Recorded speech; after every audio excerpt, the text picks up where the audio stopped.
বদলে যাচ্ছে নেপালের সমীকরণ। জেনজিদের আন্দোলনে নতি স্বীকার করে মঙ্গলবার প্রধানমন্ত্রীর পদ থেকে ইস্তফা দিয়েছেন কেপি শর্মা ওলি। তবে এই পদত্যাগও আগুন নেভাতে পারেনি। পরিস্থিতি এখনো অগ্নিগর্ভ। ভাঙচুর, সরকারি বেসরকারি অফিসে আগুন দেওয়া চলছে। রাজধানী কাঠমান্ডুতে কারফিউ জারি থাকলেও চলছে তাণ্ডব।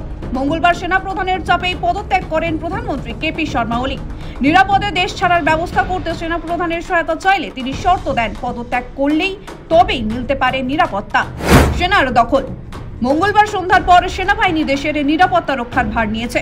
প্রধানমন্ত্রী ওলির ইস্তফার পর বর্তমানে নেপালের দায়িত্বে সেনা। পরিস্থিতি নিয়ন্ত্রণে আনতে একাধিক পদক্ষেপ করেছে তারা। নেপাল সরকারের প্রধান সচিবালয় ভবন নিয়ন্ত্রণে নিয়েছে সেনাবাহিনী। সেনা প্রধান জেনারেল অশোক রাজ সিংদেল মঙ্গলবার রাতে দেশবাসীর উদ্দেশ্যে ভাষণ দেন। দেশে লুটপাট চালালে, ভাঙচুর করলে কড়া পদক্ষেপ করা হবে, এমনটাই জানিয়েছে নেপালের সেনাবাহিনী। অশান্তি রুখতে করা হুঁশিয়ারির পাশাপাশি বিকেল 5টা থেকে দেশ জুড়ে কারফিউ জারির ঘোষণা করেছে সেনা আরও জানিয়েছে, রাত 10টা থেকে শুরু করে পরবর্তী সময় পর্যন্ত কঠোর নজরদারি চালানো হবে। প্রয়োজনে বল প্রয়োগও করা হতে পারে বলেও জানিয়ে দেওয়া হয়েছে। দেশের নাগরিকদেরও সহযোগিতা চেয়েছে তারা। সেনাবাহিনীর নিয়ন্ত্রণে নেপাল সরকারের প্রধান সচিবালয় ভবনও। বিক্ষোভকারীদের সঙ্গে কথা সেনা প্রধানের। নেপালের সেনা প্রধানের সঙ্গে মধ্যরাতে আলোচনায় বসেন বিক্ষোভকারীরা। তাদের দাবি দাওয়া শোনেন সেনা প্রধান। তবে দেশের দখল নিলেও সেনার ভূমিকা নিয়ে প্রশ্ন উঠতে শুরু করেছে। কাঠমান্ডু ত্রিভুবন নারায়ণ বিমানবন্দর রক্ষা করা ছাড়া সেনার আর কোনো সক্রিয় ভূমিকা দেখা যাচ্ছে না।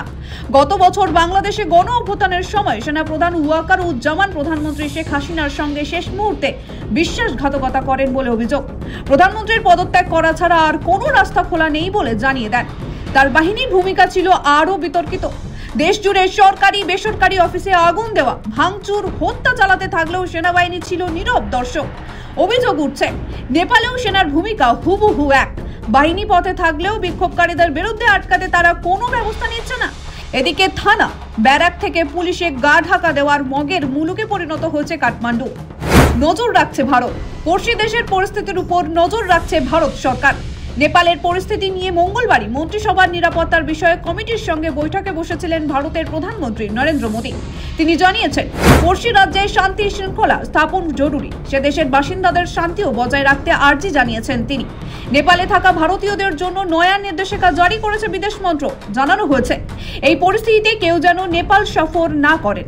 যারা সেখানে রয়েছেন তাদেরও সতর্ক থাকার নির্দেশ দেওয়া হয়েছে। ভারতীয়দের জন্য ফোন নম্বর প্রকাশ করা হয়েছে। সীমান্তের ক্রসিং পয়েন্ট বন্ধ করা হয়েছে। এদিকে ভারত নেপাল সীমান্তেও কড়াকড়ি শুরু হয়েছে। সীমান্তের ক্রসিং পয়েন্ট বন্ধ করা হয়েছে। নেপালের সঙ্গে ভারতের প্রায় 1751 কিলোমিটার দীর্ঘ সীমান্ত রয়েছে। ভারতের উত্তরাখণ্ড, বিহার, উত্তরপ্রদেশ, সিকিম এবং পশ্চিমবঙ্গ সহ 5 রাজ্য নেপালের সীমান্তবর্তী। নেপালের বর্তমান পরিস্থিতির প্রেক্ষিতে 5 রাজ্যে সীমান্তে তৎপরতা বেড়েছে।